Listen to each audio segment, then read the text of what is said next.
Hallo Freunde, wenn es um schnelle Fortbewegungsmittel geht, denken die wenigsten an ein Fahrrad.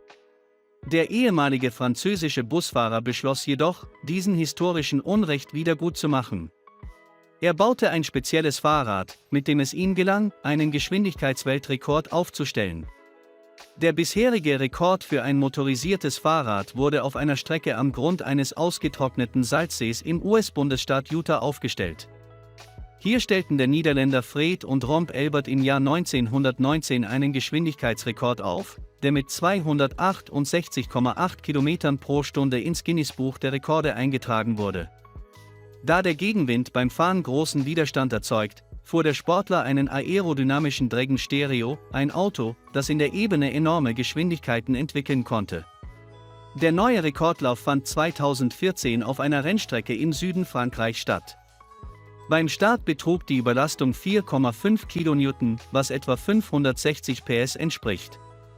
Er erreichte mit seinem fragilen Raketenmotorrad eine fantastische Geschwindigkeit von 333 km pro Stunde, während ein Rennwagen seine Höchstgeschwindigkeit in weniger als 5 Sekunden erreichte.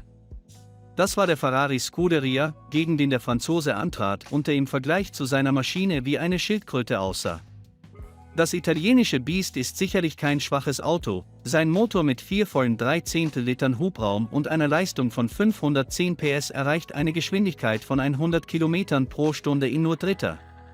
Doch mit satten 6 musste er kapitulieren, 10 Sekunden vor dem letzten Zyklus, um diese Leistung zu finanzieren. Er baute damit einen Raketenmotor in sein Fahrrad ein. Roxfit von Wasserstoff, erfunden vom Schweizer Physiker Arnold Neracer mit seinem Freund im Jahr 2011. Arnold nannte sein Fahrrad Kamikaze, was sehr symbolisch und treffend ist, oder? Als Treibstoff verwendet dieser Motor eine konzentrierte 90-prozentige Wasserstoffperoxidlösung, die durch die Wirkung eines Silberkatalysators in Wasser und Sauerstoff zerlegt wird, wodurch im Brennraum ein sehr hoher Druck entsteht. Der französische Jesus wird von vielen für einen Narren gehalten. Wie nennt man schließlich einen Kerl, der Raketen an einem Fahrrad befestigt und Geschwindigkeitsrekorde bricht?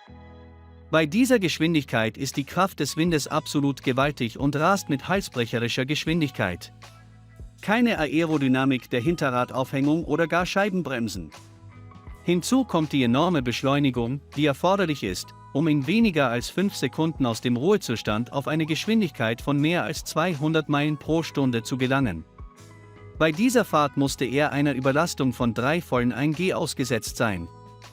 Vereinfacht ausgedrückt fuhr der Franzose auf einem Druckbehälter, an dem 1 Vorder- und 1 Hinterrad befestigt waren. Beim Öffnen des Ventils strömte Dampf wie eine Fontäne aus der Maschine. Und die ganze Struktur wurde in Bewegung gesetzt.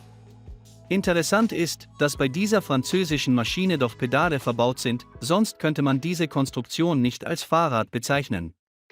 Außerdem bewegt sich der Mann regelmäßig durch Treten fort, allerdings nur, wenn er es nicht eilig hat und wir ihm nur viel Glück und Erfolg wünschen können.